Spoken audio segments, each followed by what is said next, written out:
안녕하세요, 학생 여러분. 만나서 반갑습니다. 어느덧 일주일이 지나서 다시 금요일이 되었네요. 실가 수업을 할 텐데 오늘 실가 수업은 1단원 나와 가족, 가정의 일, 그리고 1소단원 나와 가족에 대해서 지금 배우고 있습니다. 오늘의 학습 주제는 가정 간의 배려와 돌봄에 대해 알아보기입니다. 교과서는 14쪽에서 15쪽이 되겠습니다. 자, 오늘 수업의 흐름을 살펴보도록 하겠습니다. 첫 번째는 엄마가 울었다. 두 번째는 가족 간의 배려와 돌봄을 받은 경험. 세 번째는 긍정적인 의사소통 방법 및 예시. 그리고 네 번째는 배려와 돌봄으로 가족의 다양한 요구 해결하기라는 흐름으로 공부해 보도록 하겠습니다. 엄마가 울었다라는 동영상은 충북 이학습터에 올린 영상을 참고하시기 바랍니다. 저작권 문제로 따로 동영상을 올렸습니다.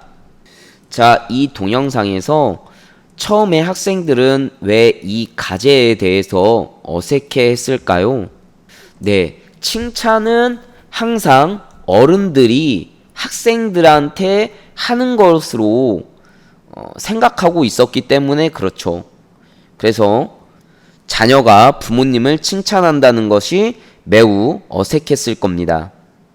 그렇지만 이렇게 자녀들이 부모님을 칭찬을 하다 보니까 처음에는 부모님들이 굉장히 반응이 다양했었죠.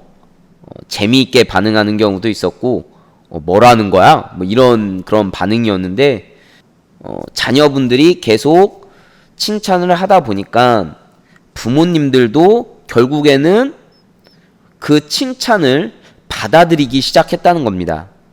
그리고 부모님들도 자녀들한테 긍정적인 그런 피드백, 반응을 혹은 칭찬을 해주는 거죠. 그래서 가정의 사랑과 소중함을 점점 느끼게 된다는 것입니다. 집은 잠만 자고 밥만 먹는 공간인 줄 알았는데 요즘에는 집에 있는 것이 너무 좋다. 이렇게 반응을 하는 학생이 있었습니다. 여러분들도 이번 주말에 부모님들에게 칭찬을 해주면 좋겠습니다. 교과서 14쪽입니다. 교과서 14쪽에는 이젠 그림이 나오는데 강희야, 피고식 가족은 아무도 엄마를 배려하지 않았던 것 같아. 또 엄마의 돌봄을 받고 아무도 고마워하지 않았어. 가족 간의 배려와 돌봄을 실천하는 데는 노력이 필요해요. 라고 나와 있네요.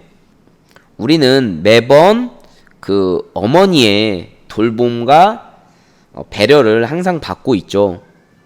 아침에 일찍 일어나서 아침 식사를 준비해 주시는 어머니에게 고맙다고 이야기한 적이 있나요? 예, 대다수는 아마 그러한 어머니의 배려와 돌봄을 당연시 여기고 고마워하지 않는 사람들이 더 많을 것입니다. 선생님도 예전에는 그랬던 것 같아요. 그러다가 점점 나이를 먹고 중학교 가고 고등학교 가면서 점점 어머니의 소중함 또 아버지의 소중함을 알게 됐던 것 같습니다. 자, 지금부터는 가족에게 배려와 돌봄을 받았던 경험에 대해서 한번 이야기해 보도록 하십시오. 예를 들어서 선생님 같은 경우에도 어렸을 때 장난꾸러기였었는데요. 이 장난을 치다가 그 부엌에 있던 접시를 깬 적이 있었어요. 그때 방에 계셨던 어머니께서 달려 나와서 주영아 어디 다친 데 없니? 라고 이렇게 먼저 물어보더라고요. 실은 장난을 하다가 접시를 깼기 때문에 선생님은 크게 혼나지 않을까 걱정했었는데 오히려 부모님은 저의 즉 선생님의 건강을 걱정해 주셨습니다. 이럴 때 부모님의 배려와 돌봄을 느낄 수 있었죠. 또는 부모님이 그 친구분들하고 부부 동반으로 여행을 가셨을 때 누나가 어머니 역할을 대신 해줬었습니다. 선생님이 고등학교 때 6시 30분에 일어나야 됐는데 그 전날 야간 자율학습을 하고 늦게까지 공부하다가 잤기 때문에 새벽 2시, 3시에 잤어요. 그러니까 누군가는 아침에 좀 깨워줘야 되는데 이러한 것을 누나가 대신 해줬었습니다. 이럴 때 이젠 누나의 배려와 돌봄을 받았던 거죠. 자, 교과서 14쪽에는 나와 있는 지문을 한번 읽어보도록 하겠습니다. 가족 구성원은 각자 다양한 요구를 가지고 있습니다. 건강한 가정생활을 위해서는 서로가 다르다는 것을 인정하고 배려와 돌봄을 실천하는 것이 필요합니다. 또 가족 간의 원활한 의사소통으로 가족에게 일어난 문제를 대화로 해결해야 합니다. 상대방이 입장을 이해하고 긍정적인 언어로 의사소통을 하면서 배려와 돌봄을 실천해 봅시다 라고 나와 있네요. 중요한 부분에 밑줄을 긋고 동그라미를 치시기 바랍니다.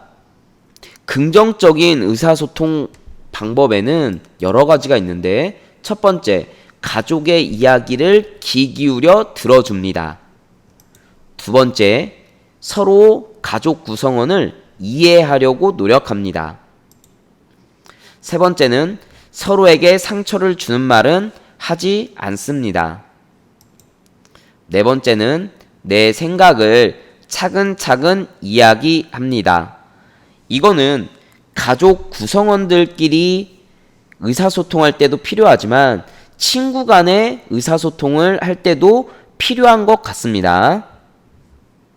이러한 예시가 또 교과서에 잘 나와 있는데 이제부터 지연이랑 안 놀 거야 하니까 속상한 일이 있었구나. 무슨 일인지 얘기해봐. 언니가 들어줄게 하면서 동생의 이야기를 귀 기울여주는 언니의 이야기가 나와 있었습니다.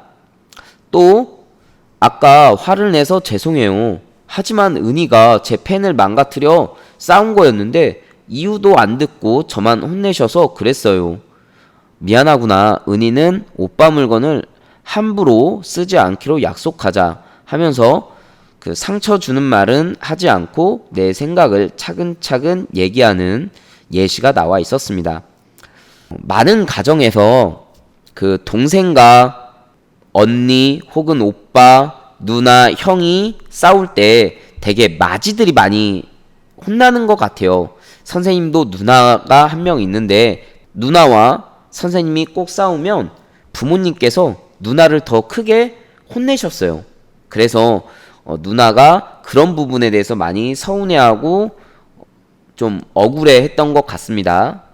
아무래도 더 나이가 많은 첫째가 둘째, 셋째보다 더 많이 혼나는 것 같아요. 그래도 부모님께서는 그 첫째 마지들을 더 사랑하실 거예요. 그러니까 너무 동생하고 싸웠을 때 자기를 더 많이 나무란다고 서운해하지 말고 그만큼 부모님께서 여러분들을 믿고 또 사랑하기 때문에 그렇게 혼낸다는 것을 좀 알아줬으면 좋겠습니다. 자, 이번에는 인간관계의 형성과정 OC 이론에 대해서 잠깐 설명을 드릴까 합니다. 자, 첫 번째는 관심입니다. 사람은 다른 사람에 대한 관심을 보여야 그 사람에 대해서 알고 싶어 하는 것들이 있게 마련이죠. 그 다음에 두 번째는 그 사람과 이젠 소통을 하게 됩니다. 먼저 다가가서 대화를 시도하게 되죠. 그리고 그러면서 대화를 통해서 이젠 그 사람을 이해하게 됩니다. 아, 저 사람은 저렇구나. 또는 이렇구나 라고 이해를 하게 되죠. 그러면서 그 사람을 배려하기 시작합니다. 내가 이런 이야기를 할 때, 이런 말을 할 때, 또는 이런 행동을 하면 저 사람이 마음의 상처를 받지 않을까? 그러면 내가 좀 조심해야지 하면서 배려하게 되고, 이러한 배려가 싹 터서 결국에는 사랑하게 된다는 거죠. 그래서 그림으로 나타내면 관심, 그 다음에 소통, 그 다음에 이해, 배려, 사랑 이런 단계로 계속 올라가게 될 것입니다. 자, 교과서 14쪽 아래에는 이제 배려와 돌봄의 의미가 나와 있습니다. 기억이란 감기에 걸려 종일 누워 있어야 하는 동생의 마음을 잘 살피는 것. 놀러 나가고 싶지만 동생이 잠들 때까지 책 읽으며 옆에 있어 주어야겠다. 이거는 마음을 살피는 거기 때문에 배려라고 할 수 있겠죠. 그 다음에 니은 돌봄이란 관심을 가지고 보살피는 것. 보살핌이란 가족끼리의 책임. 부모님이 외출하고 안 계실 때 형이 배고프니? 밥 먹을래? 라고 하며 돌보아 주는 것. 예, 이거는 실제 행동으로 나타나는 거가 되겠죠. 예, 그래서 기억에는 배려, 니은에는 돌봄이 들어가겠습니다. 교과서 15쪽입니다. 교과서 15쪽에는 배려와 돌봄으로 가족의 다양한 요구 해결하기 부분이 나와 있는데요. 가족원이 다양한 요구를 어떻게 해결하면 좋을지 이야기해 봅시다. 그랬습니다. 최근 나와 가족 간의 갈등이 있었다면 그때 나의 상황은, 그때 가족의 상황은, 또 친구의 조언, 나라면 다시 그 상황으로 돌아간다면 어떻게 하고 싶은가? 이런 부분에 대해서 한번 작성해 보도록 하십시오. 친구의 조언 이 부분은 친구의 이야기를 들을 수 없기 때문에 형제 자매에게 물어보면 될 것 같아요. 아니면 전화상으로 친구의 조언을 들어도 되겠죠? 예, 그렇게 해결했으면 좋겠습니다. 그 다음에 교과서 15쪽에 있는 그 역할극으로 만들어 표현하는 거는 지금 당장 할 수 있는 부분은 아닌 것 같아요. 그래서 그 부분은 나중에 등교 수업인 날 할 수 있게 되면 한번 해보도록 하겠습니다. 자, 교과서 15쪽 아랫부분에는 이젠 1소단원을 평가해보는 부분이 나와 있습니다. 가족의 모습은 다양하지만 서로를 사랑하고 보살피는 가운데 땡땡땡을 함께하며 생활한다는 공통점이 있습니다. 라고 나와 있습니다. 땡땡땡에는 뭐가 들어가게 될까요? 바로 의식주를 함께하며 생활한다는 공통점이 있습니다. 라고 하면 되겠습니다. 가족을 위한 배려와 돌봄을 실천하고 있나요? 여러분들 스스로 가족을 위한 배려와 돌봄을 실천하고 있는지 자기 스스로 점검해 보시기 바랍니다. 그리고 언제, 누구에게, 어떻게 실천했나, 상대방의 반응은, 내 마음은, 이런 부분을 적어 보시기 바랍니다. 오늘 배운 부분에 대해서 정리를 해보도록 하겠습니다. 가족 구성원은 각자 다양한 요구를 가지고 있다. 긍정적인 의사소통을 통해서 이러한 요구를 알고 배려와 돌봄을 실천하자. 실천하는 게 중요합니다. 자, 이것으로 오늘 수업을 마치도록 하겠습니다. 시청해 주셔서 감사합니다. 다음 실가 시간에 만나요. 안녕.